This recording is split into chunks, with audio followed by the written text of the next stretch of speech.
The gavel has long since fallen. The courtroom stands empty. The prison gates have closed behind Chris Watts. And yet, this case refuses to be buried with the paperwork of other crimes. 7 years later, the Watts family tragedy still lingers in headlines, in true crime documentaries, in late-night conversations across social media. It still haunts millions who never knew Shanann, Bella, Celeste, or baby Nico. Why? Why does this crime cut so deep when so many others fade into the background? The answer lies not only in its brutality, but in its contradictions. This was not the story of a shadowy figure lurking in the dark, or a stranger invading a home. It was the story of a husband and father, a man who presented himself as quiet, reliable, unassuming. To the outside world, Chris Watts embodied ordinary. He was the man you might pass at the grocery store without a second glance. He was the man who smiled politely from the sidelines of his wife's Facebook videos. And it was precisely that ordinariness that made the truth so incomprehensible. The crime he committed was not only against his wife and children, it was against the image of trust itself. A betrayal so intimate it shattered the collective assumption that family is safe, that home is sacred, that love protects. But what makes the case more baffling still are the layers, the shifting stories, the silences, the contradictions. The interrogation room revealed one version. The court heard another. The prison phone calls, years later, revealed yet another. Words that should have carried sorrow sounded flat. Confessions twisted over time, reshaped to soften blame. The truth, if it exists, remains fractured, hiding in the spaces between what was said and what was left unsaid. Shanann, too, left behind contradictions. To her online followers, she was vibrant, thriving, the center of a happy family. To her in-laws, she was demanding, difficult, impossible to please. To her closest friends, she was vulnerable, confiding her fear that Chris was drifting away. Each lens offered a different version of the same woman. Which was real? Or were they all? And then there is the public itself. Millions of strangers became invested in the Watts case, replaying videos, dissecting interviews, reading through text messages as though piecing together a puzzle. For some, it became a way of seeking justice. For others, it became entertainment. The line blurred, and in that blurring, the tragedy became more than a family's nightmare, it became a cultural obsession. This is why the Watts case endures. Because it refuses to offer us closure. The evidence tells us what happened, but it cannot tell us why. And without the why, we are left circling the same questions, year after year, unable to let go. Is this the most baffling crime of the century? Not because the facts are unclear, but because the motive remains in shadows. Not because we don't know who, but because we cannot understand how. And in that incomprehension lies the deepest terror, that betrayal this devastating can come not from monsters, but from the people we trust most. 7 years later, the Watts case is not only a story of a crime. It is a mirror, reflecting back the fragility of family, the cracks behind curated smiles, the hunger of a society that consumes tragedy as spectacle. And it forces us to confront a haunting truth: sometimes evil does not wear the mask of a stranger. Sometimes, it wears the face of the ordinary.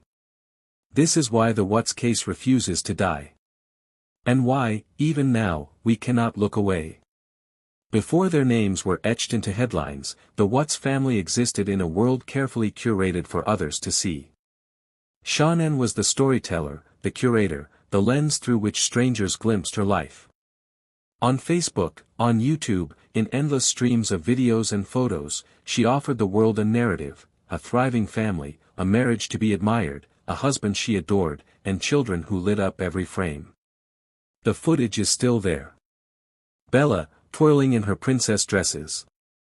Celeste, her mischievous laughter filling the room. Shanann, holding up tiny clothes for baby Nico, announcing her pregnancy with radiant joy. And in the background, Chris, quiet, reserved, smiling when prompted, standing like a shadow in his own story. To Shanann's followers, he was the supportive husband, the steady presence, the balance to her drive. It was a performance, but not in the sense of falsehood.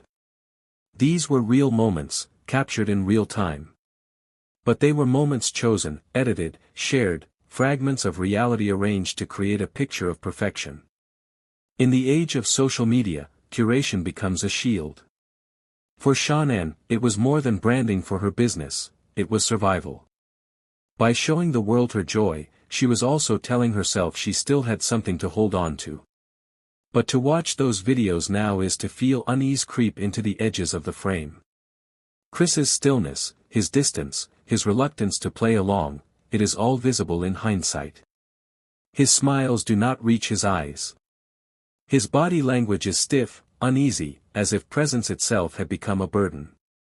What once appeared as shyness now reads as detachment, the mask of a man already slipping into another life. The tragedy of the Watts case is not only in its violence but in this betrayal of intimacy. We believed we knew them.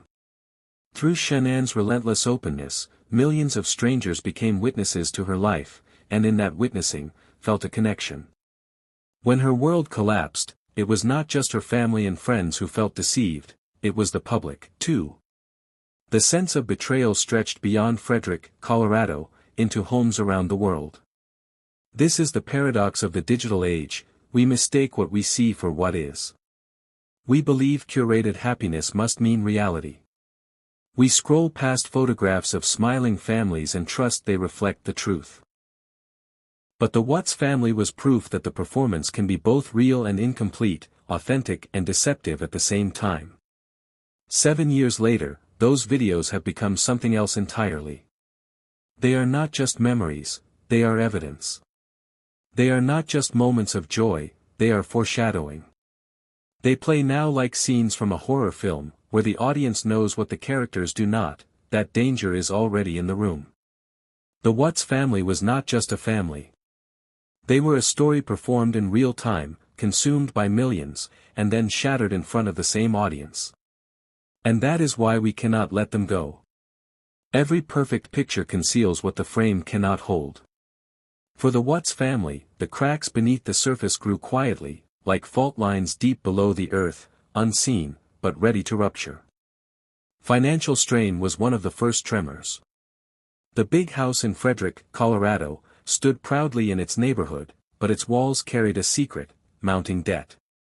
Mortgage payments slipped, credit cards maxed, notices stacked. Shanann's thriving image as a businesswoman masked the reality of financial collapse. To her audience, she was successful, radiant, unstoppable. To her closest confidants, she confessed the truth, they were drowning, and Chris was slipping further away. Her health was another battle the public never fully saw. Lupus drained her energy, weakened her body, and demanded constant medication. She fought fatigue, joint pain, and the unpredictable cruelty of an autoimmune disease while carrying her third child. Yet, she kept moving, running her business, raising her girls, filming videos, trying to maintain the image of a family in control. Every cheerful clip was defiance, a refusal to let illness define her. But inside, the struggle was unrelenting. Then there was the war between families, the tension that cut deeper than money or sickness. Shanann and Cindy Watts, Chris's mother, collided like storm fronts. To Shanann, Cindy was dismissive, undermining, cold. To Cindy, Shanann was controlling, impossible to please. Text messages revealed arguments over the children, over boundaries, over respect. Their conflict bled into every gathering, every holiday, every attempt at reconciliation. And in the middle was Chris, silent, passive, choosing avoidance over resolution. His silence, more than his words, became its own betrayal. Shanann felt the distance growing. Her messages to friends were raw, filled with fear that her marriage was unraveling. She begged Chris for honesty, pleaded for affection, asked again and again if he still loved her. His responses were brief, detached, as if every word cost him more than he was willing to give. The warmth she offered was met with coldness, the vulnerability she showed answered with silence. And silence is its own kind of violence. Years later, when Chris's prison phone calls surfaced, that same silence, that same detachment, echoed through the line. His tone was flat, emotionless, rehearsed. He mirrored back the words of his family but gave little of his own. It was the same dynamic Shanann had lived with, an absence of presence, a void where intimacy should have been.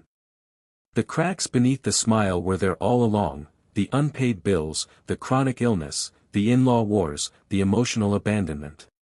To outsiders, it was invisible. To Shanann, it was her daily reality. And like cracks in the foundation of a house, they were ignored until collapse was inevitable. The Watts family did not shatter overnight. The destruction was slow, hidden, unfolding behind the smiles that Shanann so bravely displayed. And in those cracks lies the true horror, not only that betrayal was coming, but that it was already there, waiting in silence. The most terrifying secrets are not those kept from the world, but those kept inside the walls of a home. Chris Watts was a man living two lives. One visible, curated, quiet. The other hidden, hungry, and carefully concealed until it destroyed everything. It began with small changes. Chris lost weight. He traded loose work shirts for fitted polos. He bought new clothes, styled his hair differently, paid more attention to his body. To Shanann, it looked like her husband was finally caring for himself. To friends, it appeared he was becoming more confident, more present. But underneath, it was not self-improvement. It was transformation. He was preparing himself not as a father of three, but as a man pursuing a new identity. There were new apps on his phone.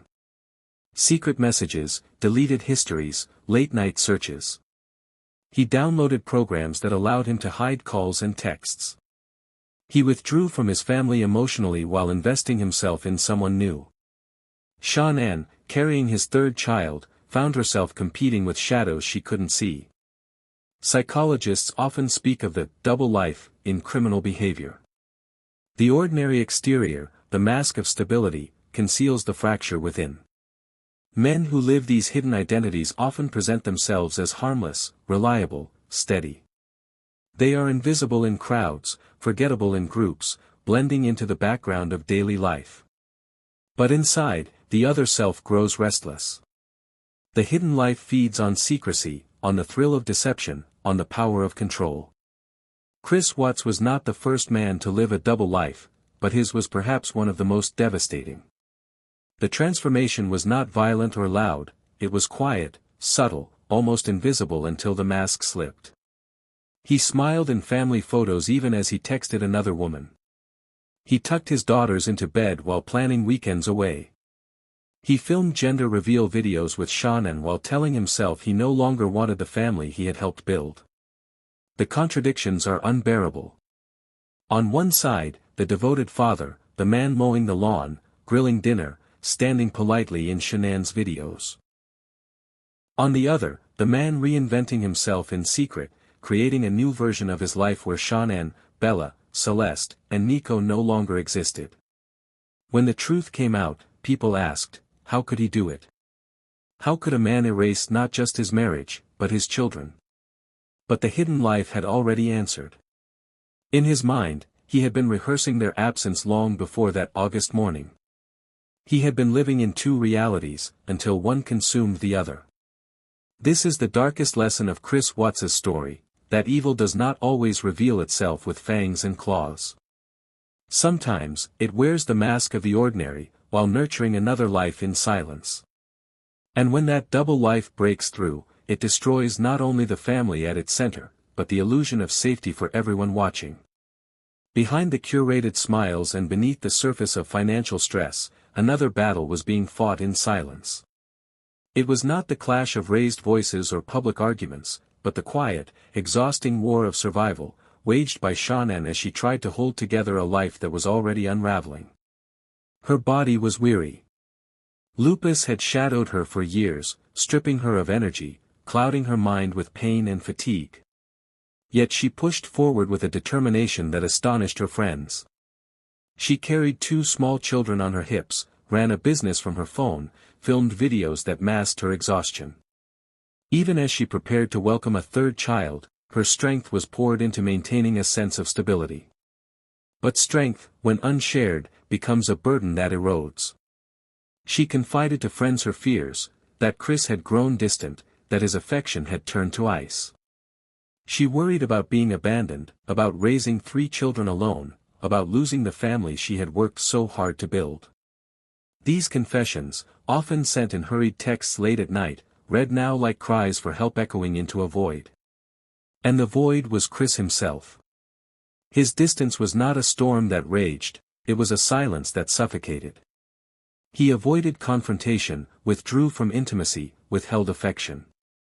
To Shanann, each unanswered plea, each cold shoulder, was another wound. It was not the violence of anger but the violence of indifference. Control became her weapon against fear. She organized, she scheduled, she documented. Every aspect of her life was carefully managed, as if order could keep the chaos at bay. But control is fragile when it depends on the cooperation of others. And with Chris slipping further into his double life, her efforts became a desperate attempt to hold on to something already gone. Friends described her as strong, but they also remembered her tears, the moments she admitted she felt unloved, the times she whispered that she didn't know who Chris was anymore. Vulnerability was her hidden truth, one she rarely let the public see. She bore the weight of illness, financial pressure, motherhood, and a crumbling marriage, while still projecting strength to the outside world. This was the unspoken battle of Shanann Watts, a war fought not with arguments, but with resilience against exhaustion, hope against detachment, and love against the silence of a man already gone. Looking back, her vulnerability was her greatest courage. She loved fully, even when it was not returned. She believed in family, even when hers was falling apart. She fought to hold on, even as everything slipped away. And it is this quiet, heartbreaking battle, unseen by millions, that makes her story not just tragic, but unforgettable. The crime scene itself told a story, a house left in eerie silence, a family missing, a husband pacing with rehearsed calm. But the deeper story unfolded not in evidence bags or forensic photographs, but in the interrogation rooms, the body cam footage, and the fractured words exchanged between father and son. The police body cams captured those first hours in sharp detail. Chris, standing on the porch as officers scanned his home, answered questions with strange detachment. He gestured, he spoke, he offered explanations, but none of it carried weight. His voice was calm, too calm. His movements lacked urgency, as though the disappearance of his wife and children was an inconvenience rather than a catastrophe. Strangers watching the footage years later felt the unease immediately, something was wrong, and it wasn't just the missing family. Inside the interrogation room, the cracks widened. Detectives played the roles they had perfected, firm, patient, circling closer with every question. They watched him fold his arms, avert his gaze, hesitate.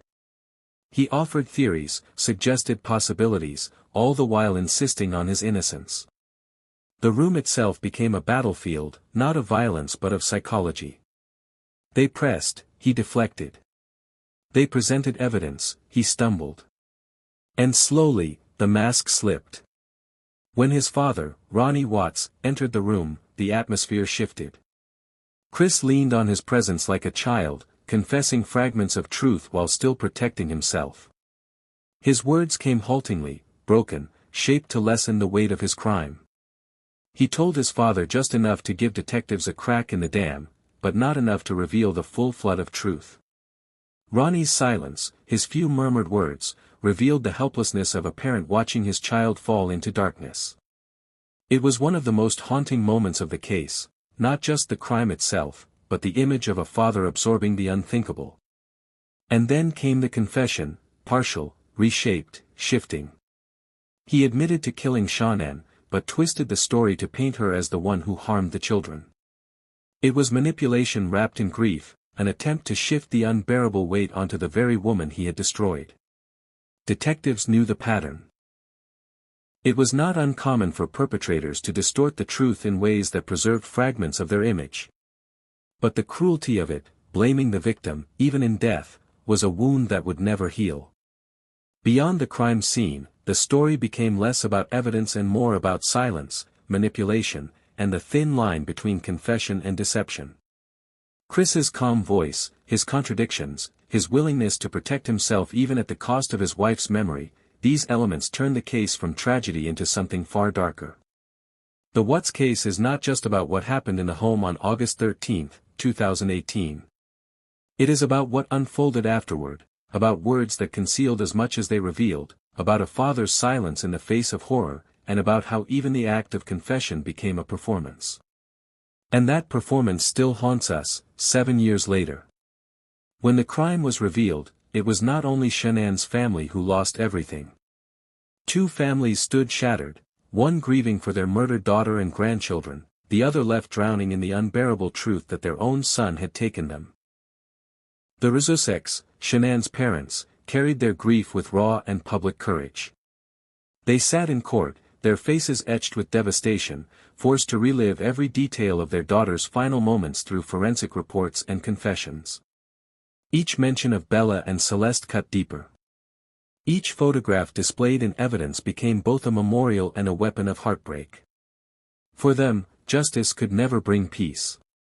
No sentence, no words, could fill the silence left by their absence. Across the aisle, the Watts family faced a different kind of torment. Ronnie and Cindy were not only mourning their grandchildren, they were facing the reality that their son, the boy they had raised, was the one who had destroyed them. They loved him still, but that love was now bound to shame and unbearable guilt.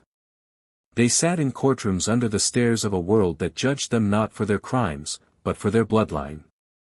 Every glance at them was a reminder, their son had become the embodiment of betrayal. Courtroom scenes revealed the division. The Rzuseks' anguish boiled over in statements that demanded accountability, demanded memory, demanded that Shanann's story not be distorted by Chris's lies. Cindy's words for her son, meanwhile, reflected a mother's struggle to reconcile love with horror, an impossible balance that often came across as defense, sparking fury in those who believed she was excusing him. Letters left unsent, exchanged in whispers between families, carried words too painful to speak aloud. In these tensions, the trial became more than justice, it became a battlefield of grief. Two families bound by one tragedy, but separated forever by what it meant. For Shanann's parents, it was the need to honor the daughter and grandchildren they lost. For Chris's parents, it was the need to survive the knowledge of what their son had done, without losing their own humanity. The courtroom itself became a stage of unspoken words. The glares, the tears, the silence, they told stories that the transcripts never could. Behind every legal motion was a human wound that could never be sealed. The Watts case was not only a crime of family destruction, it was a crime that tore two families apart in different directions. One side lost everything to violence. The other lost everything to betrayal. Both remain imprisoned, not by walls, but by grief that time cannot soften.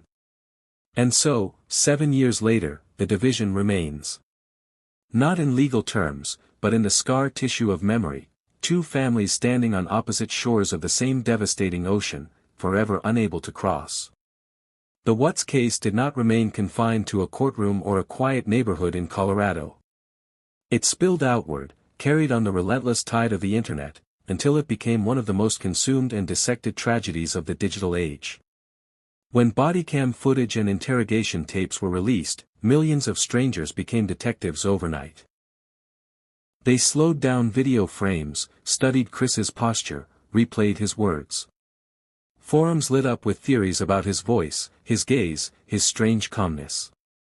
Entire YouTube channels were built on the idea that somewhere, hidden in the footage, lay the key to understanding the crime. But it was not only Chris who was scrutinized. Shanann's videos, once joyful snapshots of family life, were replayed by strangers who judged her tone, her choices, even her laughter. For some, she was a symbol of resilience and devotion, a mother who gave everything to her children. For others, twisted narratives emerged, echoing old accusations that she was controlling or overbearing. In death, she was placed on trial again, this time in the unforgiving court of public opinion. The obsession revealed more about us than about them. We consumed their lives as though tragedy were entertainment. Documentaries multiplied, podcasts analyzed, reaction videos dissected. Each retelling blurred the line between justice and spectacle. The family's grief became global content, their private pain immortalized as a public commodity. And then came the conspiracies. Some insisted Chris had accomplices. Others claimed Shanann bore blame. Wild theories flourished, not because they were true, but because the public could not accept the unbearable simplicity of reality, that one man, ordinary in every way, had chosen annihilation.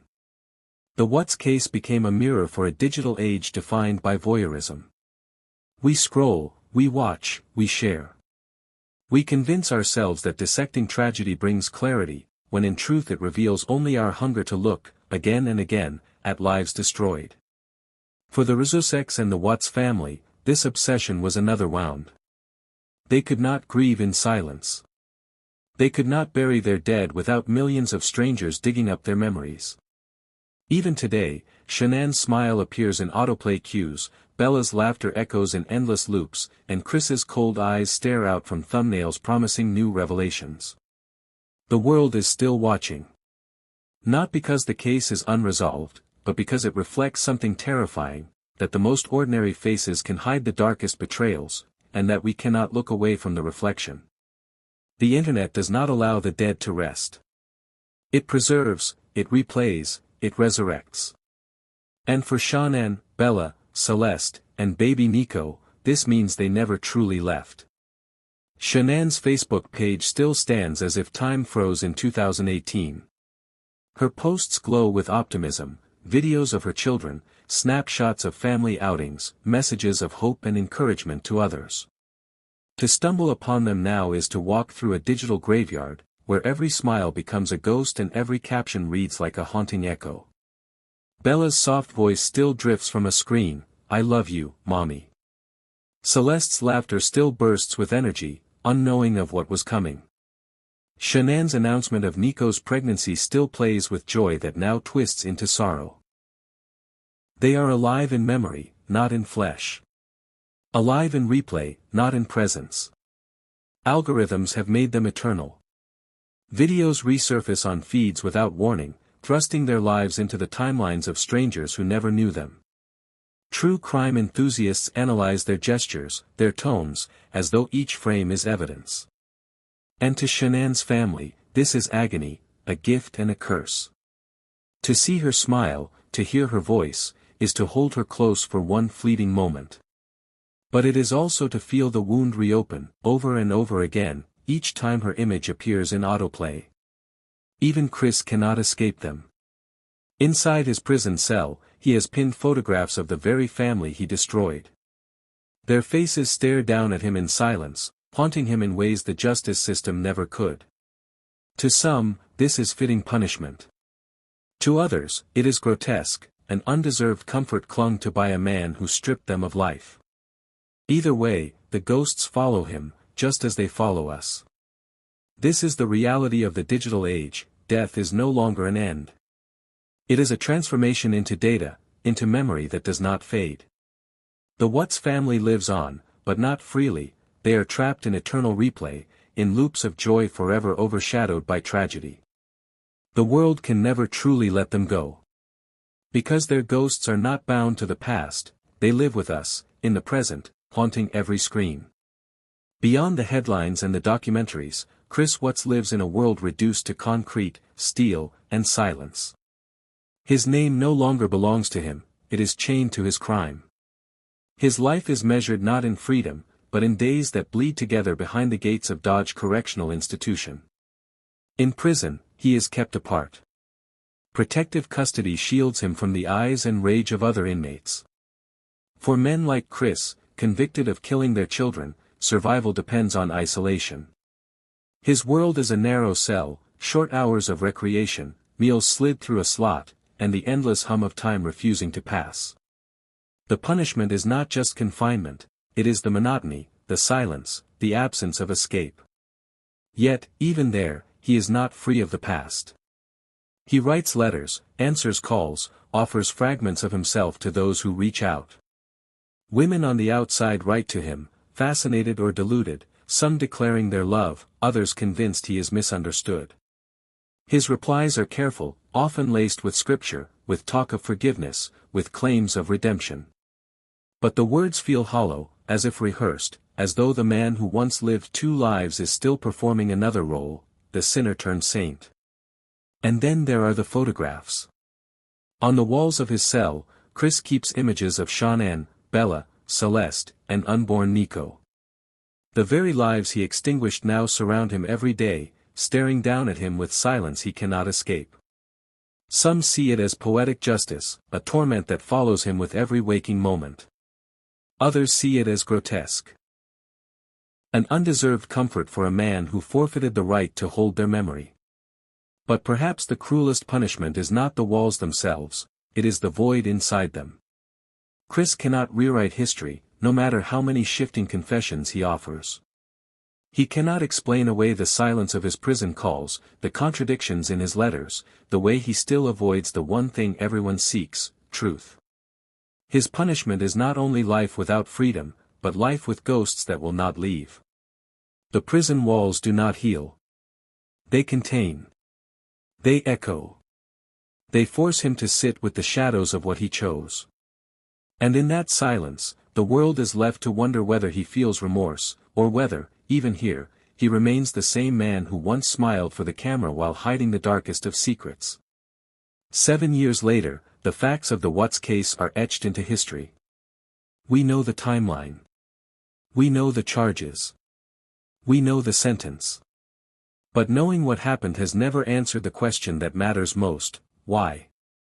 Chris Watts has given explanations, but they shift like shadows.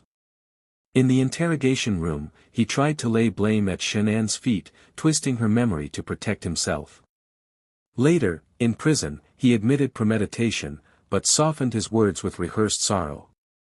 In letters, he cloaked his crimes in scripture, speaking of God's forgiveness as though absolution could be written into eternity. Yet none of it rang true. Every version contradicted the last, every confession left out pieces too sharp to touch. And so we are left with silence. Was this the collapse of a man under pressure, debt, family conflict, the lure of another life? Or was it something darker, something that existed all along, a hollowness that hid beneath the surface of normalcy, waiting for the right moment to reveal itself? Psychologists debate whether evil is born or made. The Watts case sits at the crossroads. If Chris was broken by stress, then his story is terrifying in its ordinariness, that any man, under the right strain, could shatter in the same way. But if he was always this hollow, then the horror lies in how invisible that darkness was, hidden behind the mask of a quiet neighbor, a devoted father, a man who blended in so easily we never thought to look closer. For Shanann's family, the questions are unbearable. They ask themselves what signs they missed, what words might have saved her. For Chris's family, the torment is different. How do you reconcile the son you raised with the man who murdered his own children? And for the world, the mystery remains why we cannot let go, why we replay the videos, dissect the calls, search for an answer that will never come. Perhaps the truth is that the answer doesn't exist. That some crimes are not born of logic but of emptiness. That Chris Watts's motive was not a reason, but a void. And it is that void, the absence of meaning, that haunts us most. Because if this crime cannot be explained, then it cannot be contained. It echoes outward, reminding us of the fragility of love, the danger of silence, and the terrifying possibility that sometimes, the people we trust most can hide the darkest secrets of all. The Watts case was never just about one man or one family. It is a mirror, reflecting back truths we would rather not see. Shanann's smiling videos still live online, glowing with joy that feels unbearable in hindsight. Bella's voice, Celeste's laughter, baby Nico's promise, all remain in digital fragments that refuse to fade. They remind us that happiness can be captured, replayed, even immortalized, but not protected. Chris Watts sits behind prison walls, surrounded by photographs of the very lives he destroyed. His punishment is not only his sentence but the ghosts he cannot escape. Each image on his cell wall, each memory replayed by strangers online, is a reminder that the ordinary man he pretended to be is gone. What remains is a hollow figure, marked forever by the weight of his betrayal. Two families remain broken in different ways, one carrying grief that time cannot soften, the other carrying shame that time cannot erase. And the rest of us? We remain transfixed, unable to look away, because the what's case forces us to confront a truth we fear most, that evil does not always come in the form of a monster. Sometimes it comes quietly, wearing the face of a father, a husband, a neighbor.